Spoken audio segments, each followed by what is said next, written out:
Hi everyone. The title of our poster is, Towards Explicable and Adaptive DDoS Traffic Classification.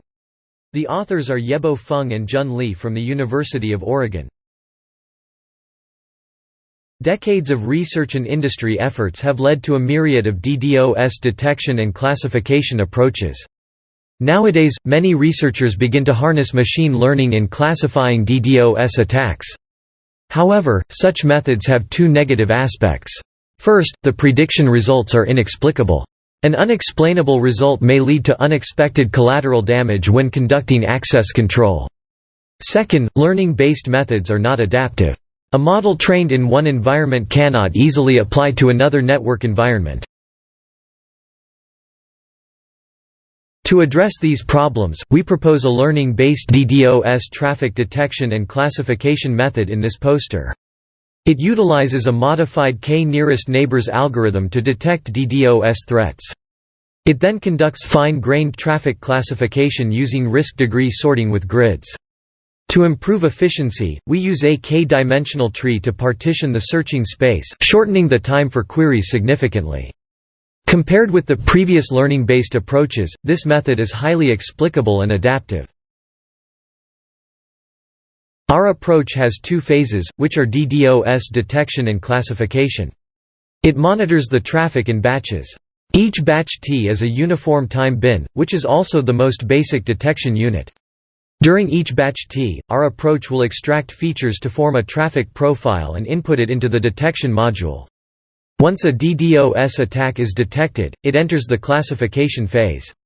Our approach will generate a traffic profile for each source IP and determine whether it is malicious according to the features. First, let me introduce Phase 1, the detection of DDoS attacks. We use the k-nearest neighbors algorithm in the detection of DDoS traffic. Although KNN takes no time to train the model, the prediction requires a time complexity of O(n) log n to complete. Hence, we leverage the KD tree to partition the searching space, reducing the number of data points to enumerate. Furthermore, our approach generates a decision tree out of the KD tree, reducing the time complexity for traffic monitoring to nearly O(1). Here is an example of the detection procedure. In our implementation, we use 5 features in DDoS detection. However, for better visualization, we use an example of 2 features throughout the presentation. Just as shown in this figure, we first utilize the KD tree to partition the searching space of KNN.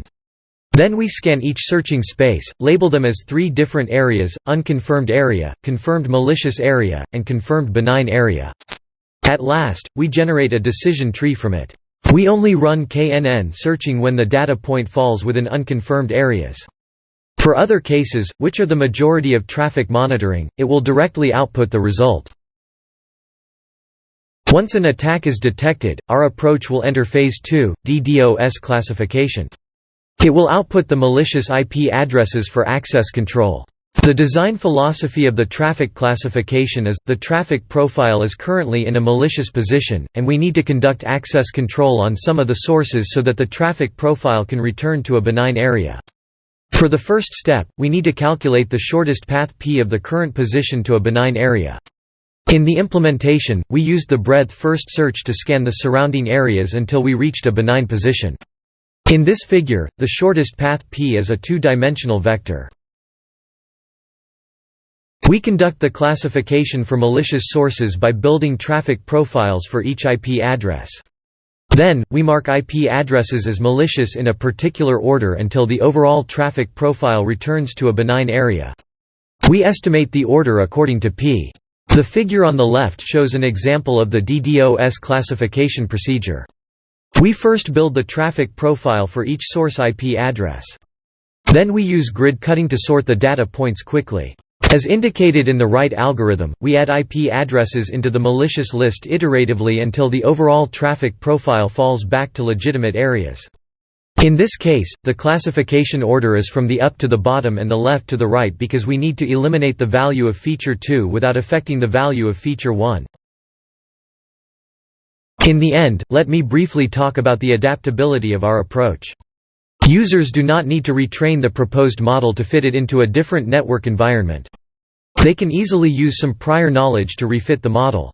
If we have the traffic measurement information about the new environment, we can normalize the KNN searching space from the trained environment to the new environment according to the two networks' traffic distributions. If the traffic monitoring system can obtain labeled traffic with the system running, we can efficiently conduct online learning on the proposed model. Our algorithm almost takes no time for training, which means it is very suitable for online training. In some circumstances, the user of this method may know some incomplete threshold values or rules in the new network environment. They can then build a decision tree based on the preliminary knowledge and merge it with the trained classifier, which is a tree-like data structure. Thanks for watching this presentation. Feel free to ask me if you have any questions.